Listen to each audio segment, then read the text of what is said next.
ngeen jëf mbokk yi jërëjëf Ferlo FM jërëjëf Jolof Actu jërëjëf tamit www.jolofactu.com tey suñu waxtaan ci suñu gan mooy professeur Moussa Sow nga xam ne du guléet ñuy waxtaan ak moom ndax am na waxtaan woo xam ne seqoon nañ ko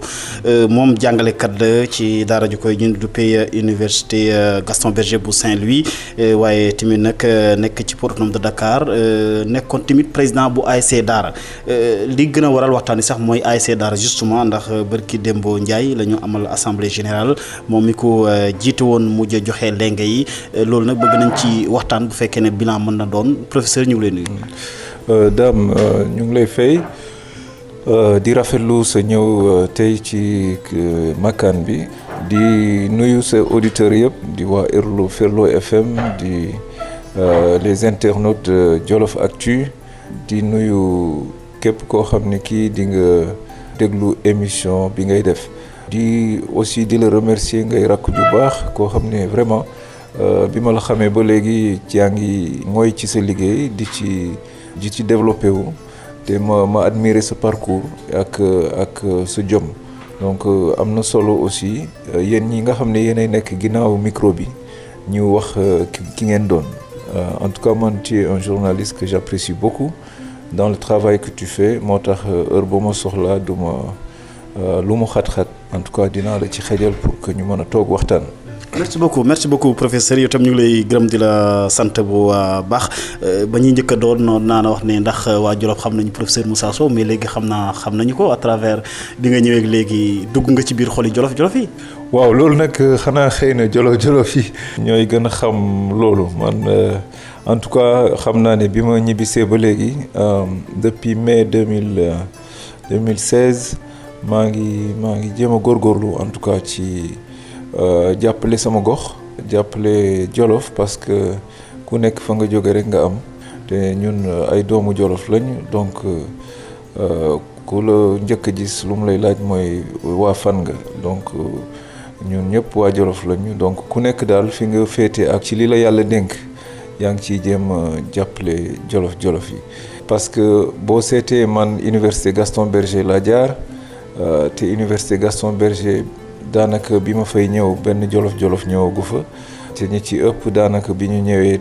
doon samay rakk nekk ay étudiants maa leen fa dalal te ba ma fay laata jógee taxawal naa union des étudiants ressortissants di Jolof ñu dénk ma nekk président ba laata may dem États-Unis donc loolu yëpp dama mës a bëgg en tout cas sama gox mës a bëgg jàppale nit ñi parce que aussi loolu laa fekk sama maam Alaaji Ahmed Biram Boy nga xam ne moo nekkoon président conseil rural bu Thiamène pendant 11 ans di nekkoon xaritu sama papa Daouda Sow yal na leen yàlla yërëm ñoom ñëpp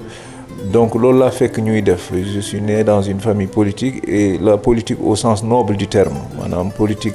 jàppale en tout cas dëkk bi jàppale gestion cité bi et cetera. oui justement tey xam naa ne li ñu rek yëkkati mooy vraiment wàllu football bi Moussa naka nga def ba jot ci ASC Daara parce que c'est le moment ñu wax ko wala ñu fàttali ko ndax da nga koo bëggoon wala ñun ñii ñoo la xëccoon joxoon la ko wala. waaw ASC Daara disons que mën naa ne man ci sport la mës di yëngu les sages dans le sport ñi nga xam ne Daara la ñu nekk bo ñu ci bari ñoo ma tàggat ci gestion du mouvement sportif y compris du mouvement nawetaan donc dama yàgg nekk ci mouvement nawetaan occupé ci poste yu bari. mais daaw football quand même. mais daaw ma football daanaa football waaye sama man football demeewul woon noonu mais en tout cas ci dans la gestion administrative xawoon naa ci xarañ tuuti te maa ngi koy gërëmee ndéem si yàlla Tafa Ngom ak ñoom tonton Ousmane Niane ak ñoom Sassi Diop ak ñoom seen ñooñu en tout cas ñoo ma jàngal lu bari ci li ma ci sama parcours donc bi ma demee ci àll aussi ñibbisi yàlla def ma ñibbisi bon fekk naa ASC Daara ci ay tolof mu nekk aussi une vitrine de Daara donc am ñu ma waxtaanal effectivement ñu ne ce serait bien que ma mën ci jàpp je pense que c'était le 16 octobre 2016 ou 2017 kilifa yu mel ni ñan par exemple. ñu mel ni ñoom tonton Ousmane Niane ak ñeneen ñoo xam ne jarul xëy na may tudd seen tur. waaye pas le ministre Aly Ngouille Ndiaye non. non le ministre vraiment lu dul bi mu déggee ne jël naa ASC bi en tout cas mu promettre ma que ne dina ma jàppale te effectivement jàppale na ma pour sinon c'est des gens yoo xam ne ñu xam samay compétences lañu ak ni ma bëggee sport ni ma bëggee football depuis bi may nekk ci nawetaan. mais bi nga ko jël professeur ndax xooloon nga vraiment ampleur bi nga jël parce que ASC bi comme ni ko waxee vitrine la mais tamit du lu ndaw du ay équipe bu nawetaan wala. waaw ñu bari nag wax dëgg yàlla bi ma ko jëlee disons que defuma gëstu bi ci war pour xëy na seetaat la gestion mais sama xol bu rafet rek ak sama yéene laa ci duggee parce que je me dis que bu fekkee ne l'ASC am na un budget une subvention de 11,5 millions par an te comme wàcc nañu ñu ngi national 1 sama calcul bu gàtt que avec 25 millions et peut-être même avec 15 millions mën nañu gérer l'ASC étant entendu que au lieu que ñuy dem di louer di wuti ay joueurs yoo xam ne dëkkuñu Jolof que bu ñu vraiment conscientiser les jeunes de Daara on peut miser sur l'expertise locale ce qui fait que ça va nous coûter moins cher et que aussi boo yooyu ñu xam ne aussi seen carrière la ñuy defar dans le football donc bi ma xaymaa loolu financièrement je me suis dit que c'est gérable bu fekkee ne aussi niñ ko tënkee woon ci réunion comité directeur boobu ci assemblée générale boobu maanaam képp koo xam ne kii da ngay bokk membre comité directeur di nga joxe 100 000 francs l'année donc loolu yëpp boo ko boolee actionnaire quoi. ñu nekk waaw actionnaire wala en tout cas disons de grands contributeurs parce que nekkatul équipe professionnelle bu wàccee national 1 dootul nekk équipe professionnelle donc en ce moment-là peut-être on peut ne pas parler d'actionnariat mais on peut parler en tout cas de grands mécènes de l'ASC et c'est peut-être que am na ñoo xam ne ñi ci bari li mu nekkatul équipe professionnelle parce que wàcc na national 1 moo tax ñu désintéressé wu ci ASC bi mais li ñu tënkoon ci assemblée générale boobu mooy sur les 50 participants membres du comité directeur ku nekk da nga war a joxe 100 000 francs c'est-à-dire 10 000 francs par mois pour mën a yore ASC bi te yaakaar naa. c'était pas une obligation xëy na defoon ko nii sa coobare rek la wala. boo ko def tonti daal du la ci fekk mais waxtaanoon ngeen ba tënk wala. non si loolu ci pour man lu nit wax def ko gëm te lu nit wax def koy def ko war a def bon voilà donc bu fekkee engagement bu ñu jël ci assemblée générale mooy vraiment penc bi gën a mag. boo xam ne bi moo tënk loolu yëpp lépp lu ñu war a def ci ASC bi moo ñu fal ba pare ñu ne nag ñi nga xam ne ñi bokk nañu am na ñeneen ñoo xam ne bokkuñu keroog parce que nee nañ mënuñ ci def 10 000 francs par mois donc ñi nga xam ne ñi bokk nañ ci ba yàlla def effectivement ñu nekk membre comité directeur li ñu jàpp foofu mooy ku nekk 10 000 francs ngay joxe donc loolu boo ko jëlee nga boole ci li Aly Ndiaye Maritalia di ñu jox muy 1,5 million chaque année comme convention bu ñu am ak moom nga boole ci aussi 10,5 millions yi nga xam ni la municipalité war na ko contribuer loolu yëpp boo ko dajalee ma xayma ne effectivement ASC bi warul jafe yor parce que nekkatul effectivement 2e division donc loolu en tout cas xayma boobu laa def ak sama xel ak aussi ñi nga xam ne yaakaaroon nañ ma ne que mën naa yor ASC bi te man aussi ma gëm ne war naa mën a en tout cas wone ne que maa ngi jàppale waa Jolof te jàppale ASC Daara bi en tant que vitrine de Daara c'est aussi une autre façon de contribuer au rayonnement du Jolof. alors oui national 1 nga ko fekk léegi mi ngi national 2 kon ba doo wax ne dafa dellu gannaaw. oui wàccaat na encore une fois mais loolu yomb na expliquer c'est-à-dire bu fekkee ne équipe bi muy wàcc du xaalis du ñàkk xaalis moo ko wàccee. parce que bi muy wàcc fekk na wutal naa leen 10 millions yoo xam ne convention bu ñu signé woon la ak port donc première année bi wàccuñu deuxième année bi effectivement ñu wàcc mais bi ñuy wàcc boobu la ñu ëppoon xaalis parce que bi ñuy wàcc yoruluñu kenn xaalis man nag en tant que président de l'ASC li ma mën a def mooy fexe ba ASC bi am xaalis mais gestion quotidienne bi loolu am na yeneen. daaw ko gérer quoi. mënuma ko gérer. mais nekk doon jafe-jafe gestion interne bi ci war na am yëpp. Enfin disons que équipe day yéeg di wàcc mënuñu ŋàññi kenn. C'est vrai que dem nañ fii bi ñu amee difficulté financière bi au début am na ñu bari ñoo xam ne ñi banque nañ seen i loxo am nañu seen i raisons et cetera ba à la fin de la gestion de l'équipe tournait autour de 3 ou 4 personnes maximum mais loolu yëpp man mënuma ci xëy na jox nañ la ay explication fekkee ne waxtaan nga ak ñoom wala woo nga leen wala daje nga ak ñoom. waaw mais man xam nga bokkuma du noonu lay gérer en fait pour man comme li ma wax assemblée générale c'est un engagement boobu la ñu jël en tant que bureau ñu fal ñu ne dinañu def suñu kéemtulaay kàttan pour yore ASC bi et que yaakaar ne ku nekk nag di nga def sa pàcc sa wàll ci yëf yi di nga béy sa waar donc bi ñu demee ba ci biir ñun bi ñu ñëwee déjà dañ ne ñu ASC bi am na xaalis parce que voilà viré nañ fa 2 millions et cetera mais bi ñu demee au niveau de la CNCA déficit 2700 wala 3700 lañ fa fekk donc fekkuñu fa xaalis non seulement fekkuñu fa xaalis mais 10 millions 500 yi nga xam ne la municipalité daf ko war a joxe sur les 3 années qu'on a géré l'ASC la municipalité n'a donné que 2 millions donc en gros 30 millions 500 yoo xam ne on ne les a pas reçus te xëy na bu fekkoon ne chaque année effectivement comme ni ma ko calculé woon avant bu ñu jotoon les 10 millions de la mairie 10 millions 5 mënoon nañu gérer lu bari mënoon nañu gérer xale yi parce que on a essayé d'avoir le moins de joueurs étrangers possible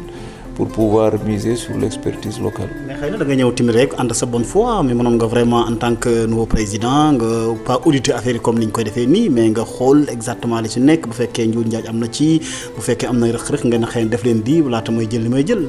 waaw mais en fait auditer moom c'est trop dire xam nga auditer day indi ay pointer du doigt des gens yoo xam ne xëy na defuñu seen liggéey et cetera mais je pense que ñun ni ñu téye ASC Daara mën nga bañ a auditer ba pare ne lii normalement buñ ko defee daf war a dox bu fekkee nag ku nekk joué nga sa rôle mais ce qu'on a constaté c'est que li nga xam ne mooy ñun on est des travailleurs de la mairie parce que boo yoree ASC Daara mu nekk vitrine dëkk bi en fait mairie ngay liggéeyal donc on travaille pour la mairie en tant que gestionnaire de l'ASC Daara donc mais ce qu'on n'a pas compris c'est que depuis qu'on a pris l'ASC on n'a pas reçu la subvention de la mairie et pourtant chaque année le budget la subvention est votée au niveau du budget de la municipalité. maire bi maa joxu leen benn explication. mënuma dégg benn explication bu fekkee ne loo xam ne lii da doon am te dara daaw ko gàllankoor ba yow nga ñëw amatul quelle que soit l'explication la réalité c'est qu'on devait avoir la subvention quel que soit les points. bi nga xoolee yow bi nga ñëwee la subvention yi ñëwatul mais daana ñëw quand même. loolu ñëpp a ko remarqué en tout cas yéen journalistes yi bu ngeen gëstoo di ngeen xam ne ba bi ñuy jël ASC bi subvention bi mosul tardé donc ñun non seulement waxuma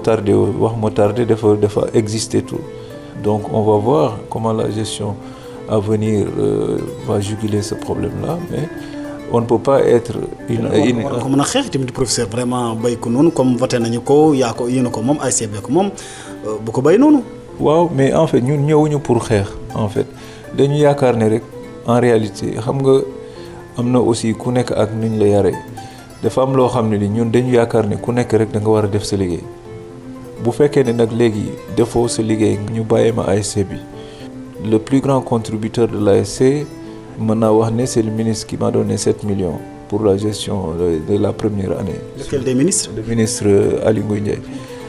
Donc moom qui m'avait promis effectivement qu'il allait m'appuyer et effectivement il m'a appuyé mais la réalité mooy su fekkoon ne on a les 10 millions de la mairie on n'aurait pas besoin des 7 millions du ministre on n'aurait pas besoin des 500 000 de Samba Ndiobène ou du ministre Samba Ndiobène ou de quelqu'un d'autre. La réalité mooy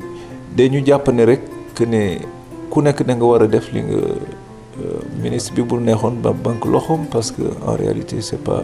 voilà il est à Linguère et cetera mais compte tenu des rapports que nous avons il a pu m'accompagner. kon surprise nga ci am en quelque sorte ci li nga doon dégg ci ASC bi ak ni nga ko fekkee. mën naa ne rek bu ñëpp sàmmoon seen kàddu du ñu am benn problème pour jeexal le mandat là et continuer un second mandat éventuellement si fekkee ne les gens ont confiance en nous mais li ma gis mooy c'est des positionnements c'est des en tout cas man li ma ci indi woon yaakaaruma ne ñëpp loolu moo leen ci indi yaakaaruma ne aussi ñi ci ñëpp waroon a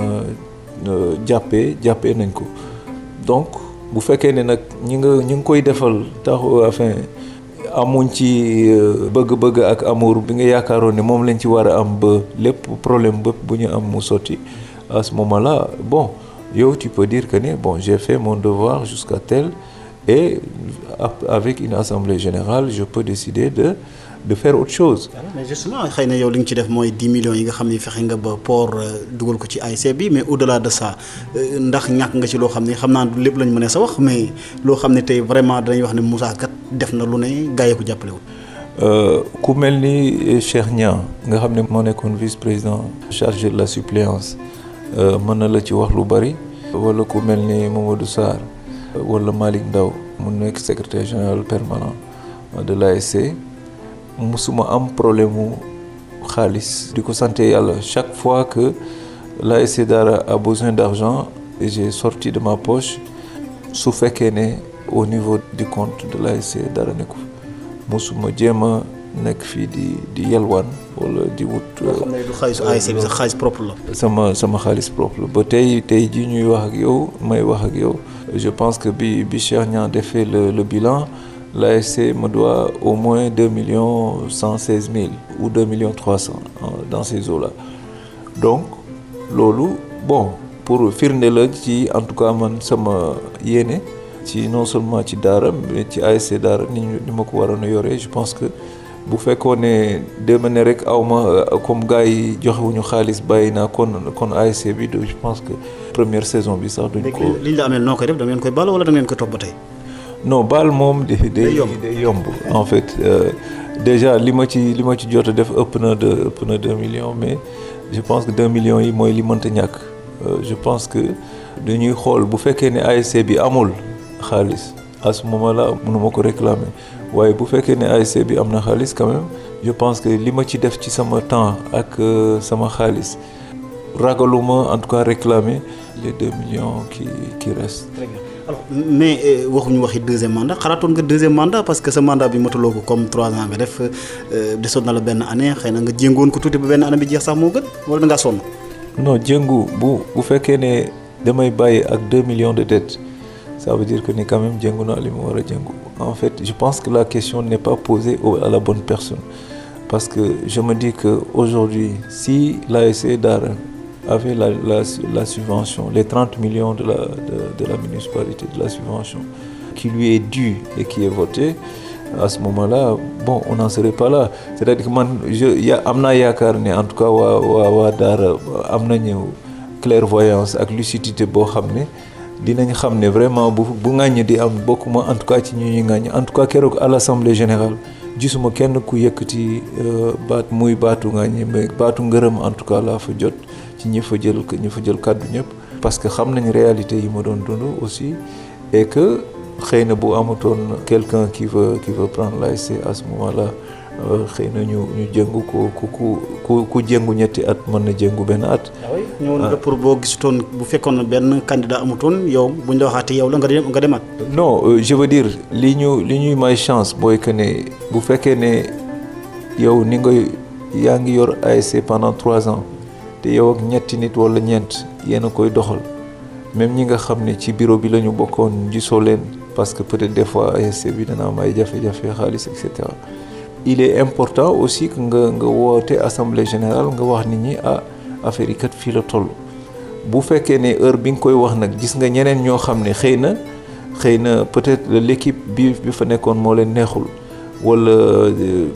am na ñeneen ñoo xam ni am nañ beneen ambition pour mën a yor l'ASC à ce moment-là nga ne leen kazalik ay ci ñëw leen jël parce que affaire bi mooy béy sa waar duñu xool li matul mais dañuy xool li nga xam ne matal nañ ko ci ñetti at yooyu parce que mënoon nañ on a laissé quand même on a laissé une équipe en place on a laissé des actes administratifs des licences en place et cetera on a laissé une équipe entre guillemets sur place mënoon na gën a metti. avec une caisse vide wala. La caisse, elle est déficitaire de 2,3 millions comme je viens de vous le dire, qui constitue une dette qui vient de ma propre poche. Alors justement tey pare nga carrément ci ASC bi. mënuma pare ci ASC bi parce que ki ko jël déjà sama xarit la. dama koy ñaanal yàlla difficulté yi nga xam ne l'ancienne équipe jànkonte na ko ak moom mu bañ a jànkonte ak yooyu difficulté parce que xëy na moom ma ëpp ay moom ma gën a mën a lamiso moom ma gën a mën a xeex xëy na yàlla mën na ko jàppale effectivement mu bañ a am les difficultés que j'ai eu à gérer l'ASC Dara et auquel cas je ne peux pas laisser l'ASC Dara parce que am na loo xam ne lii maak moom mën nañ ko liggéey ngir ASC Dara gën a jëm kanam en tout cas lépp loo xam ne lii mën naa ko jàppale dinaa ko jàppale comme lépp loo xam ne lii ci Jolof mën naa ci dugal sama loxo dinaa ci dugal sama loxo. donc mënuma wax ne l'avant-dernière question tey mooy li nga xam ne lii ASC bi ndax du politique bi moo ci rax ba nga xam ne bii léeg-léeg comme ni nga ko waxee bi ngay dugg ñu bëri ñi ngi ci woon mais au finish ba ngeen dem bay jeexal daanaka membres yi bëreetuñu ndax dañu dem ba dugal ci wàllu politique de trop wala. non politique bi moom bu ci duggee xëy na dugg na ci njëlbeen warul dem ba ci digg bi di ci dugg man en tout cas mënuma wax ne politique moo waral li am parce que ñi ma doon liggéeyal xëy na bokkuñu les mêmes sensibilités et yàlla def na ñu ngi doon liggéey dans d'excellentes conditions ñëpp ay rakk ak ay mag ñoo fa nekkoon vraiment par rapport à l'ASC Dara maintenant coloration politique ku mu neex nga am foofar et c'est très normal mais le reste bon je ne pense pas que vraiment moo nekkoon la raison première en tout cas là comme je vous ai dit la raison première c'était principalement la non mise à disposition de la subvention dûment votée chaque année par le conseil municipal de Dara. Justement yaa ngi bëgg miin Jolof nag léegi carrément xaw ma vision bi nga am ci Jolof projet boo xam ne au moins jàpp nga ne war nañ koo doxal bu ñu bëggee au moins Jolof bokk ci Jolof gox yi émergent. pour man Jolof bari na ay cadres yëpp dañ ci war a dugal seen loxo. bu ngeen xoolee Linguère en tout cas Linguère pour man Linguère mooy exemple bi ça a été cité comme une des villes émergentes du Sénégal à cause du leadership du ministre Aly Ngouille Ndiaye donc fépp foo xam ne mën nañ def benchmarking de Linguère c'est-à-dire comment était Linguère avant l'arrivée du ministre sans politique mais comment était Linguère avant l'arrivée du ministre man jàngee naa fa xaw ma ndax yow jot nga fa jànge mais man jàngee naa fa CM Albouri Ndiaye c'est tant que dañ doon poussière et cetera tey Linguère mën nga dox fu ne parce que c'est goudronné parce qu'il y a aussi des centres de formation il y a un incubateur pour sur les vaches laitières et cetera sur la conservation du lait c'est autant il y a des lotissements et des assainissements pour loger les gens dignement et cetera les écoliers vont à l'école avec des tenues pour dire que lépp ci njàng mi la xam nga njàng ak infrastructure éducation et infrastructure mais des infrastructures qui répondent aux besoins d'une zone sylvopastorale et je pense que si on a des centres de formation yi nga xam ne mën nañu aider à ce qu'il y ait une transition n'est-ce pas de l'élevage extensif vers un élevage intensif avec un recyclage des éleveurs qui faisaient l'élevage extensif vers un élevage intensif.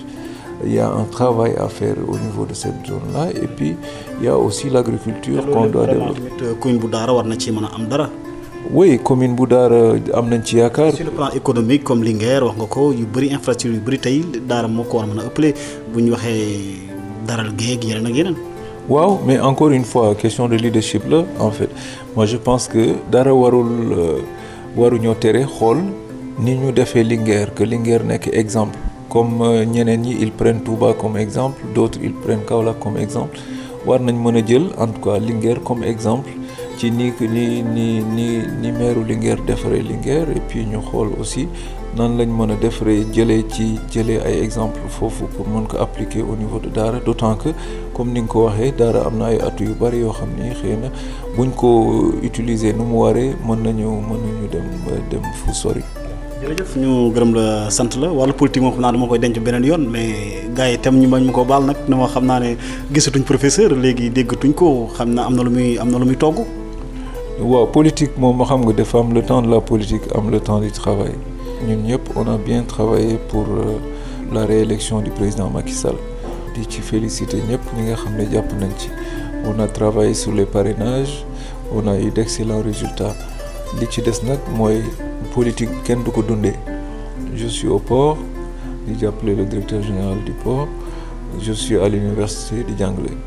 donc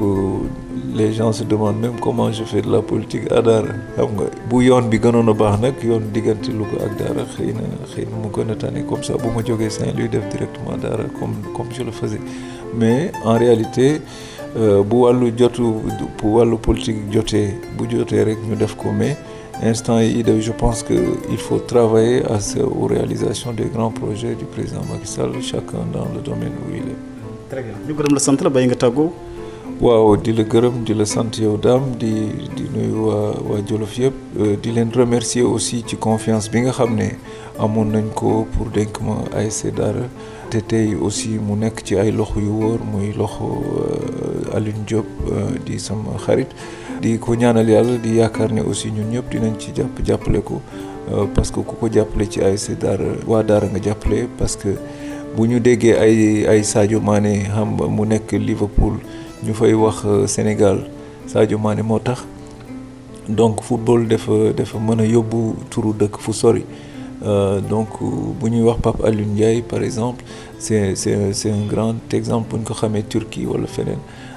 Jolof également. il est di Jolof dañuy wax ne Jolof la juddoo et cetera donc loolu yëpp dafa am solo ñu xam ko moo tax ASC Daara war a nekk vitrine nekk suñu ambassadeur pour que suñu réew suñu turu dëkk gën a dem fu sori donc maa ngi gërëm ñëpp ñi nga xam ne jàppale woon nañ ma effectivement ak le bureau sortant et tous ceux qui ont soutenu en tout cas l'ASC Daara jusque-là et je leur demande aussi de continuer à soutenir l'ASC Daara sous le leadership de Alioune Diop. ñu koy gërëm mbokk yi di ko sant professeur Moussa Sow jàngalekat la ci université Gaston Berger bu Saint-Louis nekkoon tamit njiital ASC Daara gërëm nañ ko baax sant ko ci waxtaan wi ñu nangul gërëm ñu doon déglu ci Ferlo FM ak Jolof Actu jàmm ak jàmm.